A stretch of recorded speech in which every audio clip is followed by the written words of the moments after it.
The Fendigraphy or Fendigraphy, I don't really know how to pronounce it, is one of the hottest handbags of the season right now, and Fendi is one of the hottest luxury handbag brands. I fully intended to purchase this bag, brand new in the boutique, which is an anomaly for me. But once I went to the boutique and saw it in person, I changed my mind. In this video, I'm going to tell you why, so stay tuned.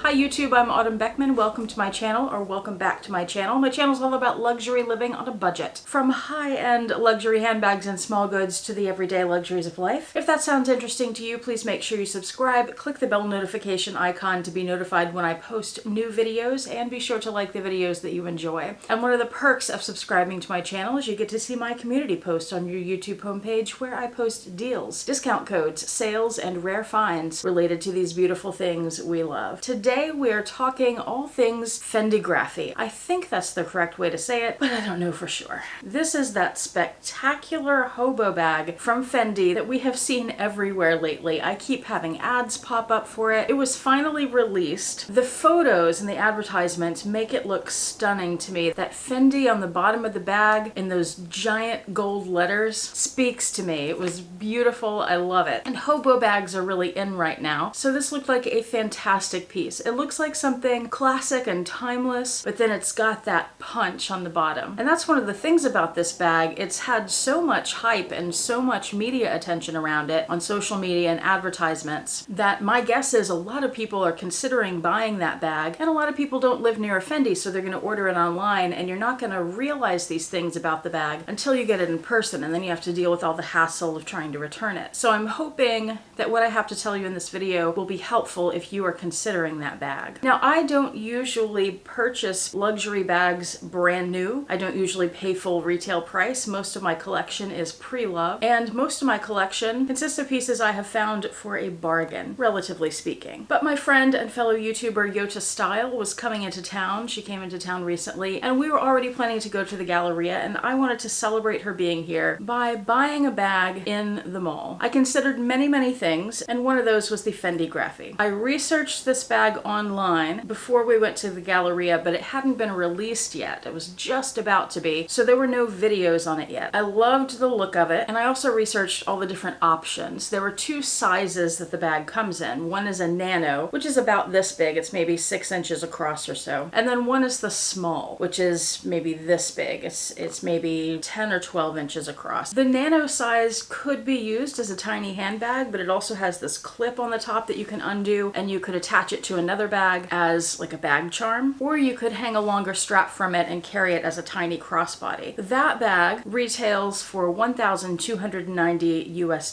The small bag, which would be a shoulder carry bag, it doesn't come with other strap options, retailed for $2,390. It comes in 3 different colors and also a couple of special editions. Comes in black, comes in a off-white cream color, and it comes in a light pink. When we were at the boutique, however, they showed us this closet that had bags they hadn't put out yet. They were new releases, and they had a nano in a light blue. I had not seen that on the website yet, so be aware of that as well. It does exist. And I'm not sure if the small would be in that light blue. I would guess it would be. The 2 special editions were both different pieces of leather sewn in this curved stripe pattern. One of them is just the curved stripes. That was my favorite of all the designs that they released, but by the time the bag was actually released, it was already sold out somehow. That's how things work in this luxury bag community. The other special design was those same stripes, but then it had a cloud and like a landscape in it. That didn't appeal to me as much. And those were about $1,000 more than the regular plain leather ones. The photos that Fendi put out marketing this bag made it look spectacular, and I really fell hard for it. But when I got to the store and I finally got to see it in person, and they had just put them out that day when we got there, still a really beautiful bag, but here's why I changed my mind. I was most interested in the small size, but I was also somewhat interested in the nano size. I figured I probably wouldn't get that, but there was a possibility. The nano size did not work for me. It was bigger than I thought it was going to be at, like I said, about 6 inches across, but it was still too small to hold your phone, and that was a deal breaker. It was bigger than a lot of nano bags on the market though. It was big enough to hold your cards, your keys, a lip gloss, several small items like that. It would hold a card holder, a small wallet, but it's not going to hold a phone. The small size bag was a great great size bag. It was a little smaller than I was expecting it to be, but it was still plenty big for what it was. So the size of the small bag was not an issue for me. Here's what was. First of all, I was looking for something really special that day, and since the striped one was sold out, I was left with the regular leather options, the black, the cream, and the light pink. The black was my favorite, but really I wanted something more special than that. I wanted some kind of bright color, like a green would have been great. But still, even with the black, that gold Fendi on the bottom gave it enough edge that I was still considering it. One of the things that surprised me the most about the bag is that the strap on top is very thin compared to the bag itself. The strap was, if I remember correctly, maybe 1/2 inch, maybe 3/4 inches wide, where the bag itself is pretty wide. It was probably 3 to 4 inches wide on the base, so the strap felt disproportionately thin to me. The strap length was slightly adjustable, but the way the strap worked is that it was one piece of leather attached to 2 D-rings on either side of the top of the bag. And the way it attached was not with 2 clips, like is usually the case. The one piece of leather looped through both of those D-rings and then attached to itself on the top. And you couldn't adjust the length very much. Even at the longest length, it was still pretty short. Now, one advantage with this bag is that you could remove that strap completely, and then if you wanted a longer strap, whether it's a longer shoulder strap or a crossbody, you could attach a different strap to those D-rings. I did really like that about the design. And maybe I would have liked the bag better if I had tried it with a crossbody strap, but of course if you buy a strap from Fendi, you're going to pay upwards of $1,000 just for the strap. Of course you could add a third-party strap as well, but I just wasn't terribly interested in that option. I wanted it to work like it was. I wanted it to be a shoulder bag that worked for me, that I could also turn into a crossbody if I wanted, but primarily a shoulder bag. And I wanted it to work for me as it was designed, and it just wasn't working. Part of the problem with that strap when I put it on my shoulder is that it kept falling off. It just wouldn't stay there. Now this is a problem a lot of people have with shoulder bags. If it has one strap especially, you put your arm down over the bag, that pushes the bag toward your body and it pushes the strap out off your shoulder. And immediately I was having that problem. Now maybe if I'd had more weight in the bag, because it was empty at the time, maybe it had stuffing in it but it wasn't heavy, that could help with some of that. But when I'm having that problem straight away in a store, I know it's going to be an issue. So that was the main reason I decided not to get the bag. Part of the problem with that is that the base of the bag is wide, like I said, 3 to 4 inches, but the way the bag is designed, it's still, the sides of the bag kind of bow out from the base, so the bag is even wider than that. And with such a thin strap, your arm is kind of out here, especially if you're going to have stuff in the bag. And it didn't seem to me like it would be very comfortable to wear. And then the other